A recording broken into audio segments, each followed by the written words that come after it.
जय श्री स्वामी समर्थ.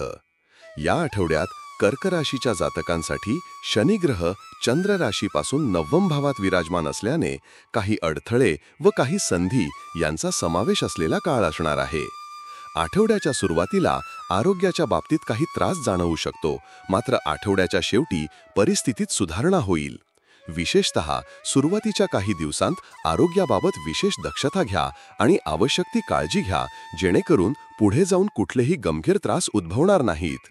शनिग्रह नवम भावात असताना आरोग्यासाठी शिस्त आणि काटेकोर दिनचर्या आवश्यक ठरते. यामुळे थोडासा थकवा जाणवू शकतो किंवा किरकोळ आजार त्रास देऊ शकतात.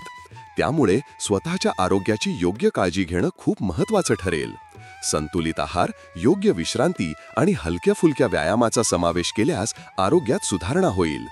आठवड्याच्या शेवटी तुम्हाला शारीरिकदृष्ट्या अधिक स्फूर्ती आणि जोम जाणवेल, ज्यामुळे दैनंदिन कामकाज सुरळीत पार पाडता येईल.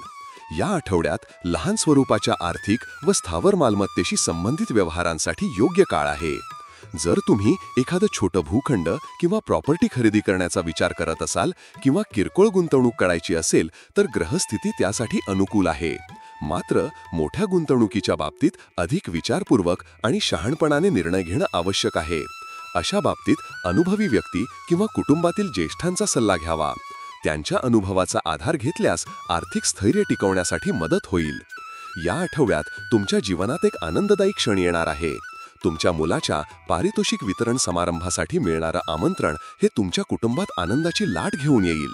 आपल्या अपत्याच्या मेहनतीचं आणि समर्पणाचं फळ पाहून तुम्हाला प्रचंड आनंद मिळेल. त्यांच्या यशामुळे तुम्हाला अभिमान वाटेल आणि डोळ्यात आनंदाश्रू देखील येतील. हा क्षण तुमचं आणि तुमच्या कुटुंबाचं नातं अधिक दृढ करेल आणि कुटुंबात मेहनत व सातत्याच्या मूल्यांना अधिक बळकटी मिळेल. या आठवड्यात कामाच्या ठिकाणी संयम आणि धैर्य राखणं अत्यंत आवश्यक आहे. शनीच्या प्रभावामुळे कार्यालयात काही सहकारी किंवा वरिष्ठ व्यक्ती तुमच्या कामाबाबत विरोध करू शकतात किंवा मतभेद होण्याची शक्यता आहे. अशा परिस्थितीत शांतपणे व समजूतदारपणाने परिस्थिती हाताळणं गरजेचं आहे. कोणत्याही प्रकारच्या भावनिक प्रतिक्रियांना अटकाव द्या आणि संवादातून समस्या सोडवण्याचा प्रयत्न करा. तुमचा संयम आणि प्रगल्भतेने घेतलेले निर्णय भविष्यात तुमच्या प्रतिमेला अधिक बळकटी देतील. शिक्षण क्षेत्रात असणाऱ्या विद्यार्थ्यांसाठी हा आठवडा विशेष शुभ आहे. विशेषतः जे विद्यार्थी परदेशात शिक्षण घेण्याची तयारी करत आहेत त्यांच्यासाठी ग्रहांची स्थिती अनुकूल आहे.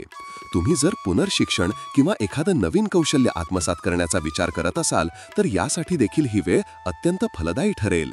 तुमच्या मेहनतीला सकारात्मक फळ मिळेल आणि ठरवलेल्या ध्येयांमध्ये यश मिळवता येईल. शिस्तबद्ध अभ्यास पद्धती आणि ठराविक दिनचर्येचा अवलंब केल्यास अभ्यासात उत्तम परिणाम दिसून येतील. व्यर्थच्या गोष्टी टाळून फक्त आपल्या ध्येयावर लक्ष केंद्रित करा. नवम भावात असलेला शनिग्रह तुम्हाला आतल्या मनाकडे पाहण्यास आणि आत्मचिंतन करण्यास प्रेरित करतो. या आठवड्यात तुमच्या पूर्वीच्या अनुभवांकडे पुन्हा एकदा पहा आणि त्यातून शिकण्याचा प्रयत्न करा. बाह्य परिस्थितीत आव्हानं असली तरी स्वतःच्या मानसिक ताकदीने त्या पार करता येतील. भूतकाळातील चुका आणि त्यातून मिळालेल्या शिकवणीचा उपयोग करून भविष्याकडे आत्मविश्वासाने वाटचाल करा. एकंदरीत पाहता या आठवड्यात कर्क राशीच्या जातकांसाठी संधी व आव्हानांचं मिश्रण असेल. नवम भावातील शनिग्रहामुळे आरोग्यात काही थोडेसे त्रास आणि आर्थिक व्यवहारात सावधगिरी आवश्यक असेल. मात्र स्वतःच्या प्रगतीसाठी, करिअरच्या यशासाठी आणि शैक्षणिक क्षेत्रात भरभराटीसाठी ग्रहांची स्थिती अनुकूल आहे. या आठवड्यातील शिकवणी तुम्हाला अधिक खंबीर बनवेल. योग्य नियोजन, संयम आणि योग्य वेळी सल्ला घेऊन तुम्ही हा आठवडा यशस्वीपणे पार पाडू शकता. तुमच्या राशीविषयी साप्ताहिक, मासिक आणि दैनंदिन राशी भविष्यासाठी चॅनलला सबस्क्राईब आणि लाईक करा. कॉमेंटमध्ये जय श्री स्वामी समर्थ लिहा.